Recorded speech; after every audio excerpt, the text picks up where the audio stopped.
네, 오늘 함께 은혜 받을 말씀은 예레미야 29장 11절의 말씀입니다.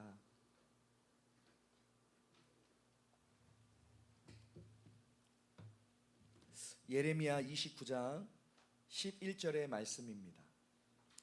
우리 한 목소리로 함께 합독하겠습니다. 시작. 나 여호와가 말하노라. 너희를 향한 나의 생각은 내가 아나니 재앙이 아니라 곧 평안이요 너희 장래에 소망을 주려 하는 생각이라. 아멘.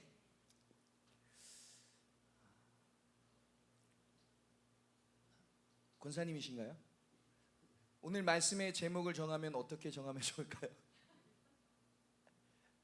저마다 한번 이 말씀을 보고 제목을 한번 정해봤으면 좋겠습니다. 보통 설교하는 목사님이 제목을 정하시는데 오늘은 이 말씀을 듣는 동안 말씀의 제목을 마음 가운데 새겨 넣었으면 좋겠습니다. 각자에게 임하는 그 성령의 음성이 어떻게 들려지는지 우리 심령 가운데 선포되어지는 고백되게 하시는 그 성령이 이 말씀의 제목을 붙들게 하실 것 같습니다. 하나님의 마음입니다. 하나님의 뜻입니다. 예레미야라는 선지자를 통하여서 이제 멸망, 그 절망의 위기 앞에 선 이 남유다 백성들에게 하나님께서 대언하시고 있는 말씀입니다. 예언자라고 하는 그 위치가 녹록치 않습니다. 쉽지 않습니다. 여러분, 예언서의 말씀들의 배경을 보면 평안의 때는 아닙니다. 주로 예언서의 말씀을 보면 절망의 때입니다. 심판의 때입니다. 하나님의 진노의 게이지가 가장 끝까지 이르렀고 이제 하나님의 심판과 진노가 임박하는 그 순간 하나님의 예언자들을 통하여서 하나님의 말씀을 대언하게 하십니다. 여러분, 예언자의 마음은 편하겠습니까? 생각해 봤거든요. 만약 우리 형제님을 하나님이 지목하신 거예요. 주목하셔서 불러내십니다. 그래서 말씀을 주시는 거죠. 이제 이스라엘 백성들에게 가, 남유다 백성들에게 가, 나의 말을 전해줄래. 나의 감정과 나의 생각, 이 나의 뜻을 너에게 전해줄 테니 네가 나의 이름으로 대언하여 그들에게 선포해라. 만약 선포했습니다. 성도님이 선포했어요. 야, 여러분, 우리는 지금 이럴 때가 아니에요. 하나님의 말씀으로 돌아가야 해요. 회개해야 돼요. 우상을 타파해야 돼요. 우리에게 있었던 모든 것들을 번져버리고 이제 우리가 다시 하나님을 찾아야 되는 거예요. 말씀을 대언했습니다. 자, 사람들의 시선은 어떨까요? 하나님의 말씀이구나. 꿀송이처럼 달다. 여러분, 이런 사람들은 드뭅니다. 절망과 마지막 심판의 때가 되었을 때 여러분, 이스라엘 백성들의 모습 또한 그렇고 여러분, 우리의 삶의 모습 또한 그럴 것입니다. 여러분, 절망과 심판의 때가 임박했다고 하여서 모든 것이 폐폐해지는 세상은 아닙니다. 좀 더 나은 삶을 살고 있을 수도 있습니다. 좀 더 풍요로운, 좀 더 내가 추구하는 그 가치를 따라서 정말 행복한 삶을 살고 있는 상황일지도 모릅니다. 여러분, 그러할 때 하나님의 말씀이라고 대언되어진다고 하는 이 고백들이, 말씀들이, 이 진리가 선포되어질 때 여러분, 사람들의 반응이 그렇게 반갑게 그 말씀을 받아들이지 않을 것입니다. 그러면 받아들이지 않는 그 말씀 때문에 예언자의 마음은 어떻습니까? 어떻죠? 아픕니다. 왜 이 말씀을 듣지 않느냐? 아픕니다. 왜요? 이 말씀을 듣지 않으면, 회개하지 않으면, 돌아서지 아니하면 하나님의 심판이 그들에게 임할 것을 알았기 때문입니다. 여러분, 예언자들의 삶은 사람들 속 안에서 그 사회 속 구성원으로 살아갈 수 없는 사람들입니다. 예레미야 이 시대 가운데에도 수많은 거짓 선지자들이 있습니다. 지금은 평안의 때입니다. 하나님이 우리를 택하셨습니다. 택한 우리는 선민이기에 하나님은 결단코 우리를 버리지 않습니다.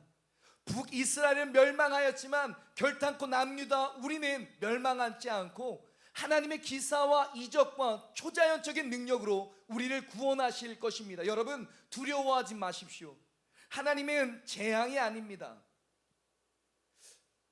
거짓 선지자들의 이 외침, 이 달콤한 소리가 전해지고 있는 상황 가운데 여러분, 예레미야의 이 예언은 그와는 반대가 되었습니다. 지금 하나님의 심판과 진노가 임박해 있다라고 선언하고 선포하고 있는 상황이기 때문에 그렇습니다. 여러분, 그러나 우리가 놓치지 말아야 할 것이 있습니다. 그것은 오늘의 본문의 말씀인 것 같습니다.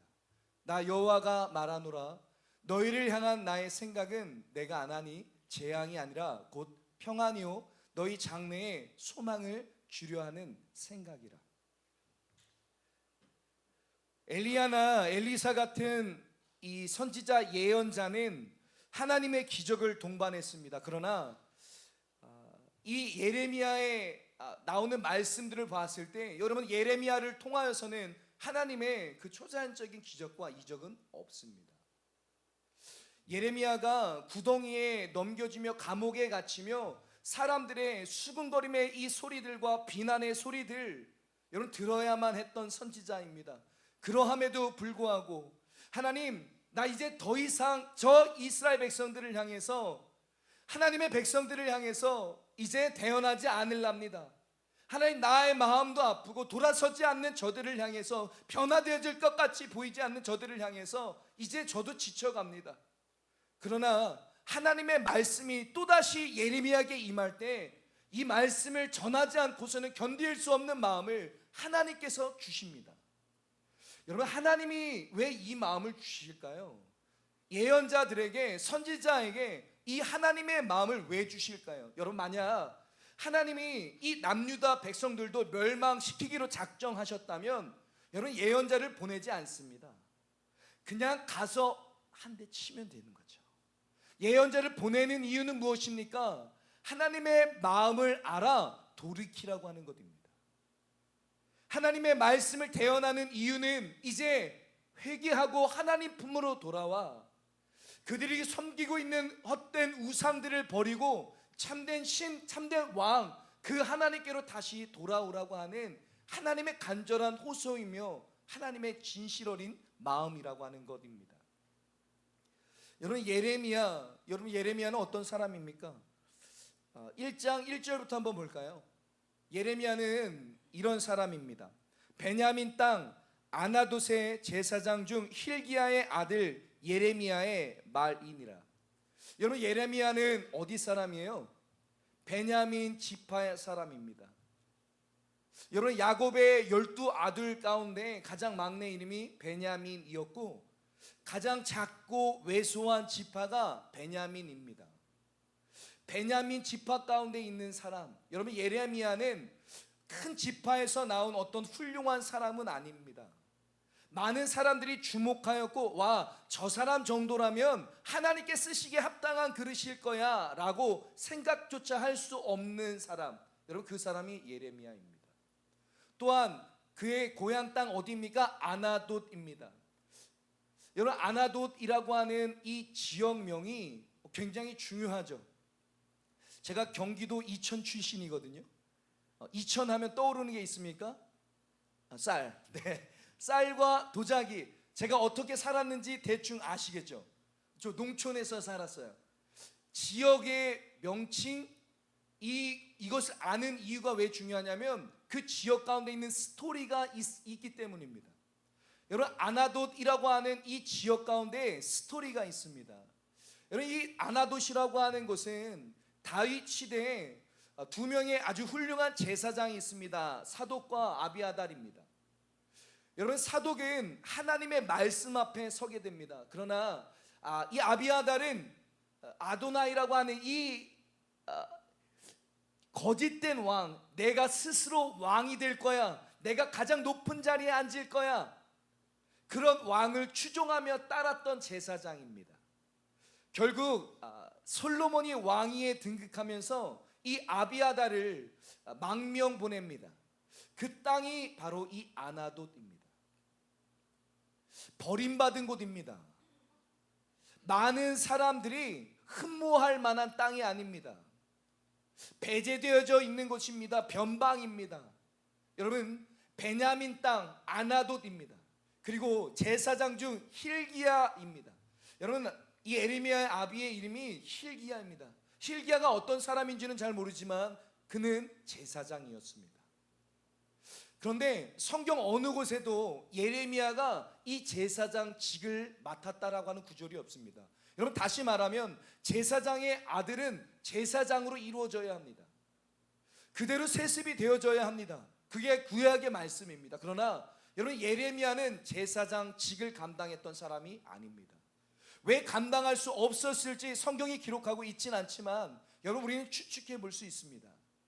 베냐민 지파, 아무도 흠모하지 않는 가정 작고 왜소함, 그리고 망명되이 일컫는 아무도 찾아보지 않는 배제되어져 있는 망명의 땅, 그 아나돗 가운데 제사장의 아들이었음에도 불구하고 제사장직을 위임하지 못하고 있는 이 예레미야.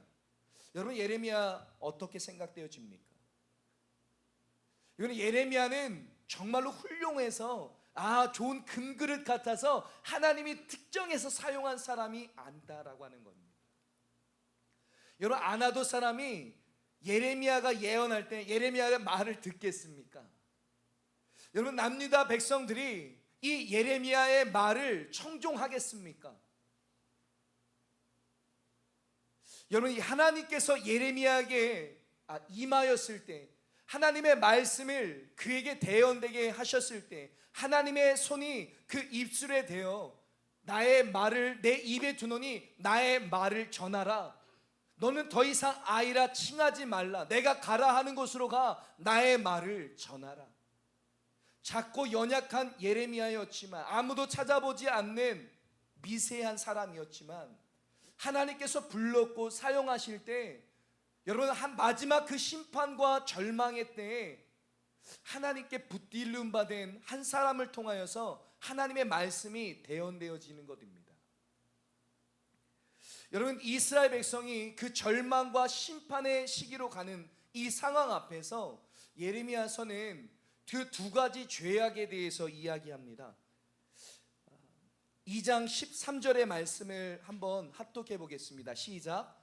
내 백성이 두 가지 악을 행하였나니 곧 생수의 근원되는 나를 버린 것과 스스로 웅덩이를 판 것인데 그것은 물을 저축지 못할 터진 웅덩이니라. 아멘. 여러분, 남유다 백성들이 두 가지 악을 행한 거예요. 여러분, 남유다 백성뿐만 아니라 북이스라엘 백성들도 마찬가지였고 오늘날 이 시대를 살아가는 우리들 역시도 마찬가지일지 모르겠습니다. 그 두 가지 악은 이렇게 축약되어지는 겁니다. 생수의 근원되는 나를 버린 것, 스스로 웅덩이를 판 것입니다. 그러나 그것이 터진 줄도 모른 채 그 자기의 유익을 위해서 파놓은 그 웅덩이, 이것이 가장 큰 죄악의 두 가지라고 이야기하고 있습니다.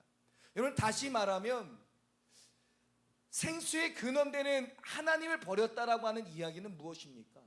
스스로 그 웅덩이를 팠다라고 하는 그 고백은 무엇입니까? 내가 내 인생의 주인이 된다라고 하는 말입니다. 생수의 근원되는 하나님을 버렸다. 이제 내가 생수를 만들겠다라고 하는 이야기입니다. 내가 웅덩이를 파서 내가 그 우물을 마시겠다라고 하는 이야기입니다. 하나님은 더 이상 내 인생과 내 삶 가운데 간섭하지 않으셔도, 하나님의 그 능력이 없어도, 하나님의 그 권능의 오른손이 나를 붙들지 않아도 내가 이 웅덩이를 파놨기 때문에 내가 이것을 먹으며 이 생수를 내가 마시며 내 힘으로 살아갈 수 있다라고 하는 고백입니다. 이것이 남유다 백성들이 짓고 있는 두 가지의 죄악의 범주입니다. 이 말씀들을 볼 때 여러분, 사사기, 이 사사 시대가 멸망했던 이유와도 동일한 것 같습니다. 말씀을 좀 보겠습니다. 사사기 21장 25절의 말씀입니다. 사사기 21장 25절 읽어보겠습니다. 그때 이스라엘에 왕이 없으므로 사람이 각각 그 소견에 오른 대로 행하였더라. 아멘. 여러분, 왕이 없을 때 스스로 각자가 옳다라고 하는 이 생각을 갖고 살아가게 됩니다.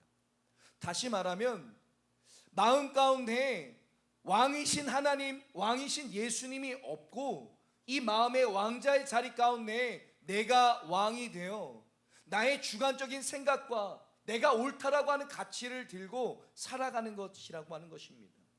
여러분, 이러한 삶을 살아갈 때 결국 삶은 멸망으로 치닫게 될 것입니다.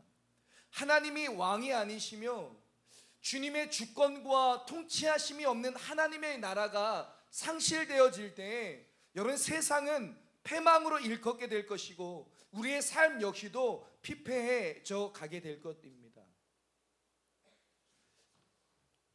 여러분, 삶이 그리고 보여지는 세상이 아주 부패합니다. 도덕적으로 더 떨어질 수 없는 나락으로 떨어져 있는 상태처럼 보여집니다. 여러분, 남유다 이 삶을 보면서 여러분, 소망의 한 자락의 끈조차 보이지 않을 것입니다. 보여지는 것이, 보여지는 세상이 부패한 것입니까? 여러분, 우리는 그렇게 생각합니다. 그러나 예레미야는 그 말씀 가운데 우리에게 이렇게 말해주고 있습니다. 예레미야 17장입니다 9절의 말씀 한번 보도록 하겠습니다. 예레미야 17장 9절 말씀입니다. 한번 합독하겠습니다. 시작. 만물보다 거짓되고 심히 부패한 것은 마음이라 누가 능히 이를 알리오마는. 아무도 모릅니다. 사람들은 지금 보여지는 세상이 부패했다라고만 이야기합니다. 야, 정치가 썩었다. 우든 좌든 야, 정치가 썩었다. 여러분, 정치가 썩은 게 아니죠. 정치하고 있는 사람들의 마음이 부패한 것입니다. 야, 교회에 소망이 없어. 여러분, 교회가 썩은 게 아닙니다. 교회를 이루고 있는 성도들의 마음이 부패해져 있는 것입니다. 여러분, 세상은 이제 끝났다, 소망이 없다, 세상이 썩은 게 아닙니다. 세상이 부패한 것이 아니라 세상을 이루고 있는 그 사람들의 마음이 부패한 것입니다. 여러분, 밖에서 안으로 들여질 때 여러분, 이것이 거짓된 것 아닙니다. 이 마음에서 일어나는 것이 부패하고 썩어진 것이라고 주님이 말씀하십니다. 만물보다 거짓되고 심히 부패한 것은 마음이라 누가 능히 이를 알리오만. 여러분, 사람들은 모릅니다. 여러분, 마음이 부패해져 있다라고 하는 것을 사람들이 모릅니다.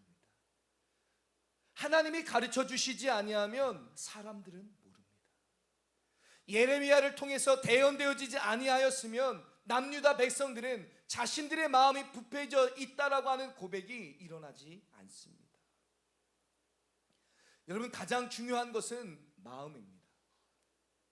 대저 위인의 마음이 그러하면 그 위인도 그러한즉. 여러분, 마음이라고 하는 것은 너무도 중요한 것이죠. 무릇 지킬 만한 것 가운데 더욱더 내 마음을 지키라. 생명의 근원이 이에서 남이라. 여러분, 생명이 어디서 나온다고요?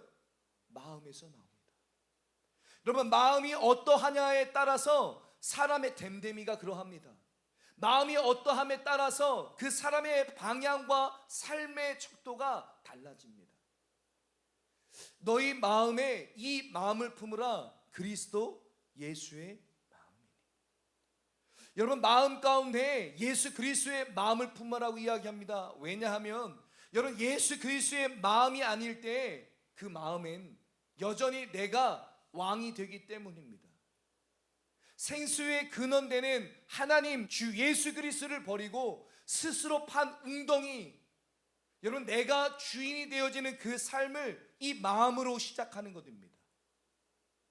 여러분, 성경 가운데에는 이 마음에 관한 말씀들이 너무도 많이 나옵니다.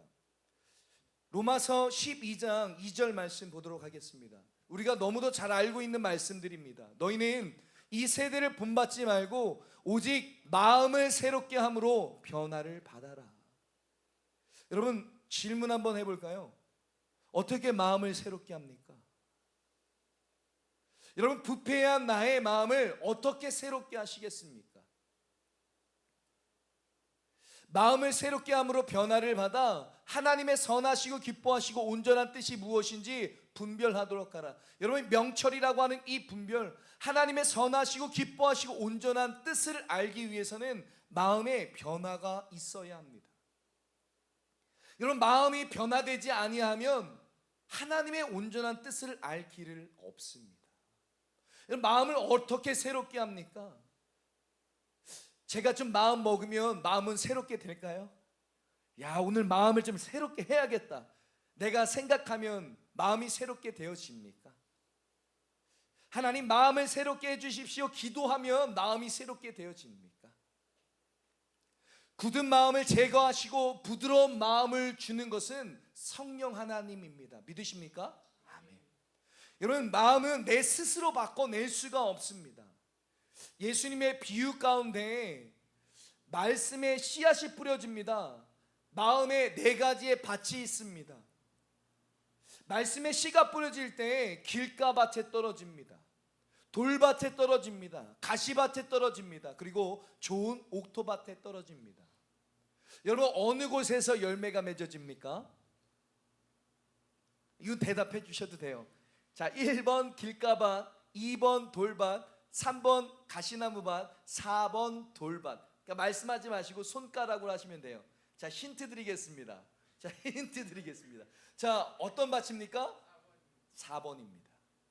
여러분, 열매 맺을 수 있는 밭은 유일합니다. 그것이 옥토밭, 좋은 밭입니다. 예전에는 제가 길가밭이었거든요. 좀 시간이 지나니까 믿음이 좀 성숙해지니까 이제 제가 좀 돌밭 정도는 된 것 같아요. 돌밭에서 돌을 좀 이렇게 좀 걷어냈더니 가시밭 정도는 된 것 같아요. 가시덤불을 좀 잘라내고 마음을 좀 도려내니까 이제 좋은 옥토밭이 되었습니다. 여러분, 이것은 틀린 설교입니다. 여러분, 돌밭에 돌을 걷어낸다 한들 좋은 밭이 될 수 없습니다. 여러분, 마음의 밭은 성령님이 오셔서 바꿔주시는 것입니다. 여러분, 나의 노력과 의지로 바꾸는 것이 아니라, 여러분, 이것은 율법적인 신앙입니다. 여러분, 그러면 예수님 필요 없는 거예요. 내가 일궈내고 내가 또 웅덩이를 파게 되는 거예요. 여러분, 그러면 그 안에 예수님이 필요 없는 거예요. 여러분, 내가 돌밭을 가시밭으로 바꿀 수 있는데 무슨 예수님이 필요합니까? 아니요. 주님께서 하신 그 비유의 말씀에 대한 올바른 해석은, 여러분, 우리의 마음의 밭이 어떤 사람은 길가밭일 수 있고 어떤 사람은 돌밭일 수도 있고 어떤 사람은 가시밭일 수도 있어요. 그런데 이러한 밭은 다 열매를 맺을 수 없다라고 말씀하시는 거예요. 그래서 너희는 좋은 밭이 되어야 해. 말씀의 씨앗이 뿌려질 때 열매가 자라나려면 굳은 마음, 이 모든 것이 굳은 마음인데 굳은 마음을 제거하고 부드러운 마음을 주사 새 영을 너에게 부으셔서 너희가 그 율례의 길로 걸어갈 수 있도록 내가 해줄게. 여러분, 하나님께서 새 영, 성령을 우리에게 부으시는 것입니다. 여러분, 믿으세요? 아멘. 여러분, 마태복음 7장 가운데 고백하시지 않습니까? 아무리 악한 자라도 자녀에게, 자녀가 떡을 달라고 하는데 돌을 줄 부모가 어디 있냐?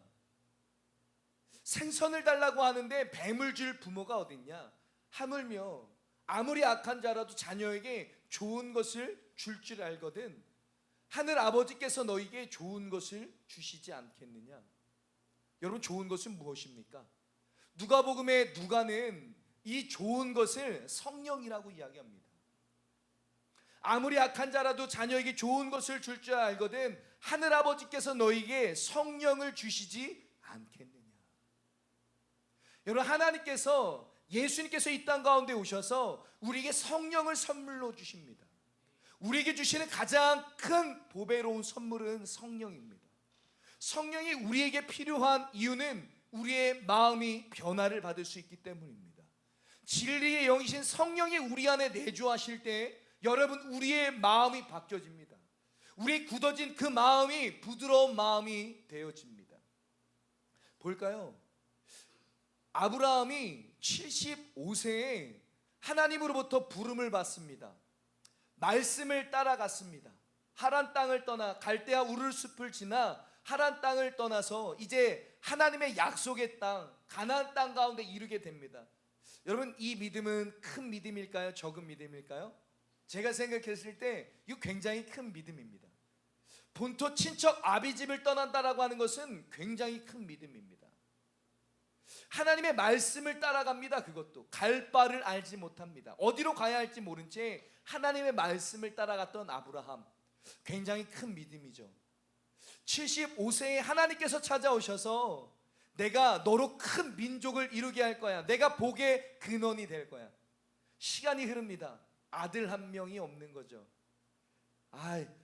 제 안에서 길러진 이 다메섹 사람 엘리멜렉으로 이제 상속자로 세울래요 하나님.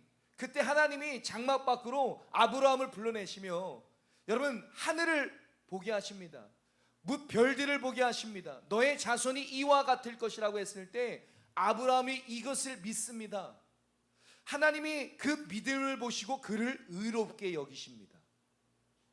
여러분, 우리가 의롭게 되어진 것은 믿음으로 말미암는 것입니다. 우리의 어떠한 행함이 아니라 우리의 믿음 때문에 하나님께서 아브라함을 의롭게 여기셨던 것처럼 우리를 의롭게 여기신 것은 우리의 어떠한 행함이 아니라 우리 안에 있는 믿음 때문입니다. 이렇게 의롭게 되어진 아브라함이 이제 어떻게 되어집니까? 이제 의로운 삶을 살아갑니까? 아니요. 시간이 흐름에도 불구하고 여러분 변화되지 않아요. 아들 한 명 없는 거예요. 창세기 15장에서 16장으로 넘어갔거든요. 의롭게 된 지 얼마 안 돼요. 그런데 여러분 그가 했던 행동의 결과는 사라의 몸종이었던 하갈을 통하여서 동침하여 이스마엘을 낳는 것입니다. 의롭다고 칭함을 받았는데 여러분 삶은 변화되지 않고 자신의 육신에 대한 결과물을 통하여서 이스마엘을 낳습니다. 그런데 결과적으로 시간이 흘러 아브라함은 100세 때에 이삭을 낳게 되어집니다. 여러분 그 과정 가운데 한 가지의 특별한 사건이 있었습니다. 여러분 그 사건이 할례라고 하는 사건입니다.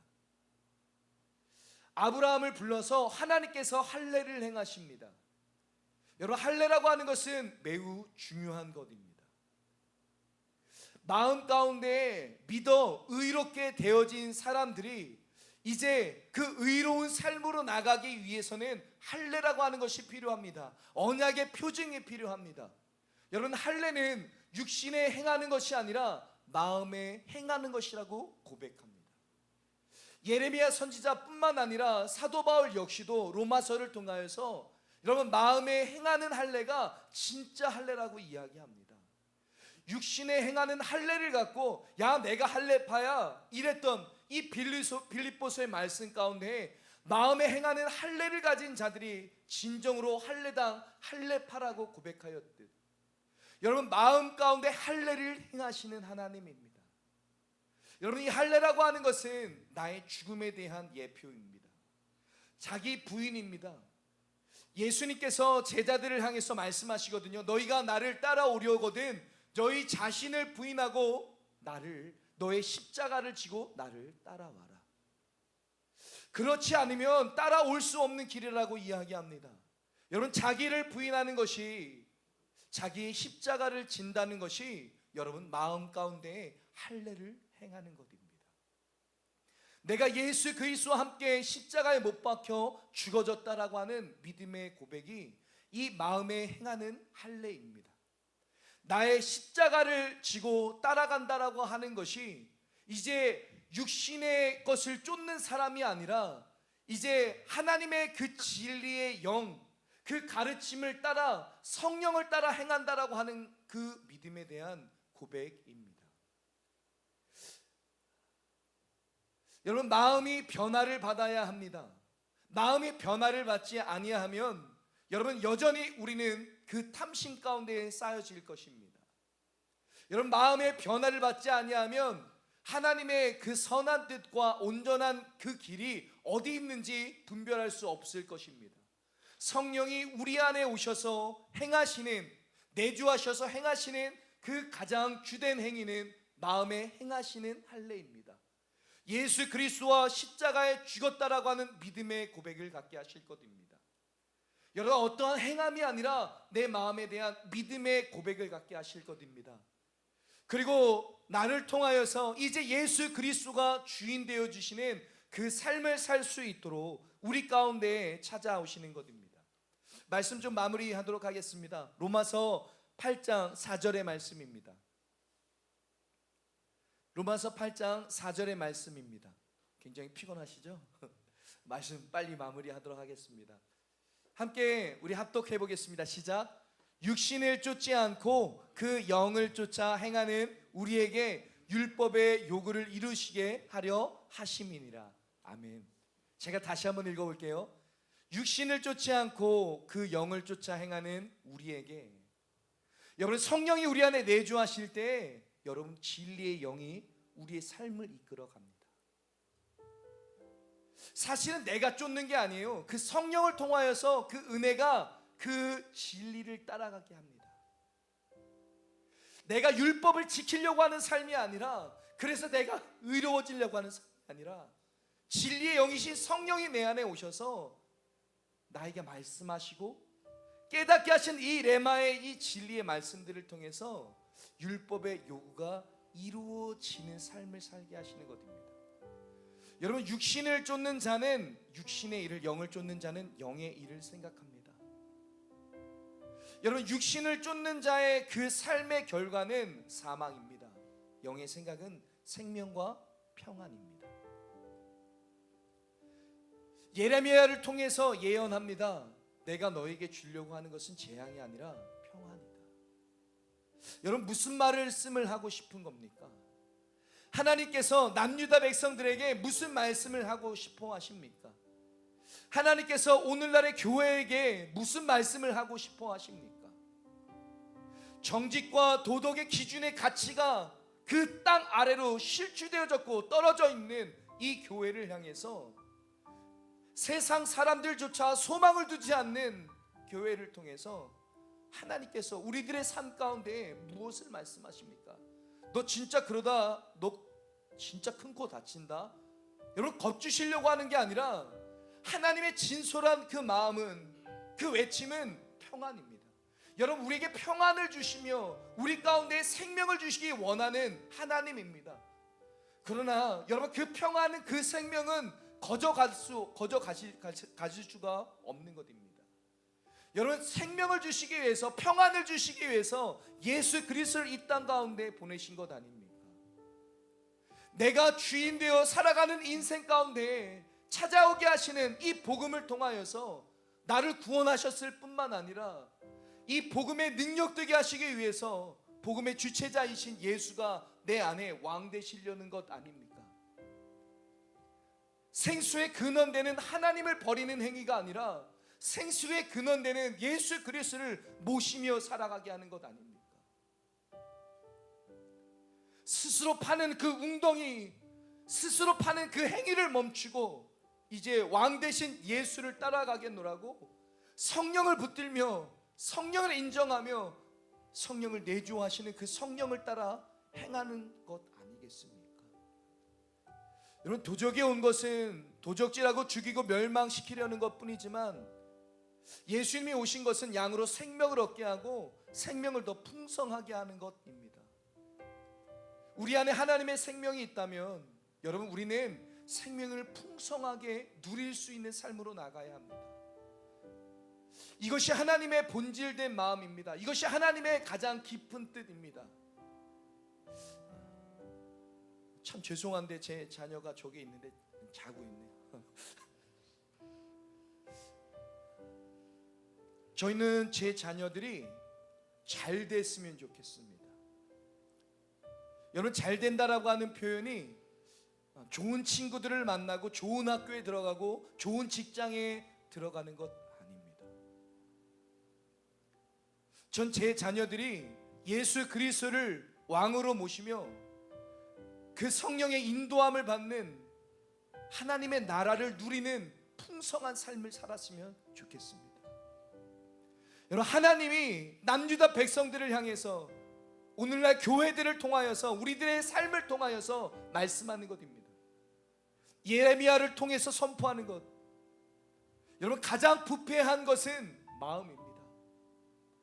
여러분, 마음이 깨뜨려지지 않으면, 이 굳은 마음이 제거되고 부드러운 마음이 없으면, 예수 그리스도의 마음이 없으면, 나의 왕 되심이 깨어지고 내 안에 그 예수 그리스도와 왕 되심이 없으면, 여러분, 우리는 여전히 앞으로도 그 부패한 삶과 그 결과를 맛보며 열매를 맺으며 살아갈 것입니다.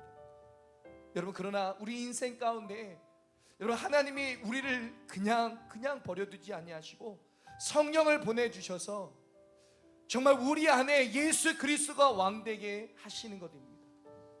여러분이 살아가는 그 가정 공동체 안에서, 그 일터 안에서, 여러분이 관계 맺고 살아가는 모든 일상의 삶의 범주 안에서 마음에 예수 그리스도를 모시는 것입니다.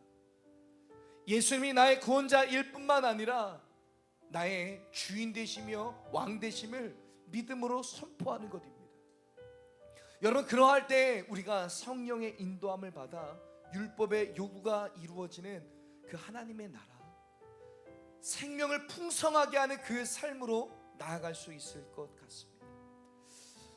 우리 찬양, 우리가 전에 불렀던 찬양인데, 이 찬양을 함께 부르면서 주님, 혹여나 내 마음 가운데, 내 삶 가운데, 우리 공동체 안에, 내 가정 안에, 일터 안에 예수님이 왕되지 못하였다라면 오늘 이 시간 회개할 수 있는 시간이 되기를 원합니다. 정말로 내 삶 가운데 예수님 왕으로 자정하여 달라고, 내 마음 가운데 오직 예수 그리스도의 마음만 품을 수 있게 해달라고, 육신의 것을 추구하며 육신의 열매를 맺는 인생이 아니라 영을 따라 행하는 우리의 삶 가운데에 성령의 열매가 맺혀지게 하시고, 하나님의 나라의 그 풍성함이, 예수 그리스도의 왕되심이 선포되게 해달라고 우리 믿음을 따라 함께 선포하며 기도했으면 좋겠습니다. 주님만이 왕이심을 고백합시다.